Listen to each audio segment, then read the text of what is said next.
وانتهت المباراة والأهلي بعبع أفريقيا. بعبع أفريقيا يفوز بأفريقيا، والتالتة يا أهلي والرابعة يا أهلي والخامسة يا أهلي. وتذكر ولا تتنكر، قلت لك أهلي واحد، ماتش واحد، جون واحد.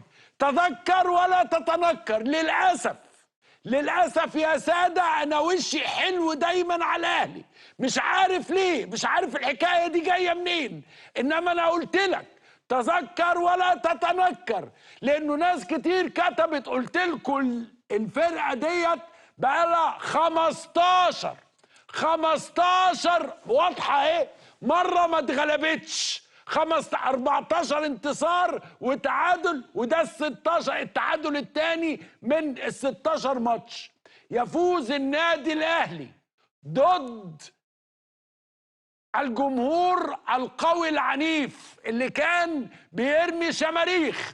وتذكر ولا تتنكر، قلت لك في اول الماتش ان الجمهور ده هيكون ليه تأثير غريب على المباراة، وضد الحكم الغير حريف. وقلت لك تذكر ان هذا الحكم هيؤثر على المباراة. وتحمر القاهرة الآن حمراء.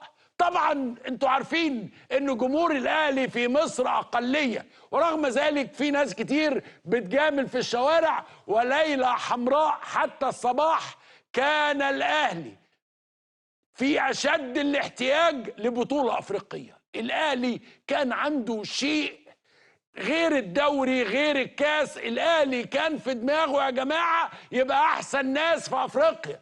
هو ده الاهلي، والف مبروك. مصر كلها سعيدة، وكل جماهير الاهلي من المحيط الى الخليج سعيدة. مباراة صعبة، وكاد الاهلي ان هو يجيب جون تاني وتالت، ووصلوا لغاية الجون ويشوط مرة والتانية والتالتة وما تجيش. والانفاس الاخيرة والراجل الحكم كل ما كان يقابل لعيب اهلاوي قدامه يديله انذار. مساء الخير انذار، يا كابتن انذار، الوقت انذار، ادى الناس كلها انذارات.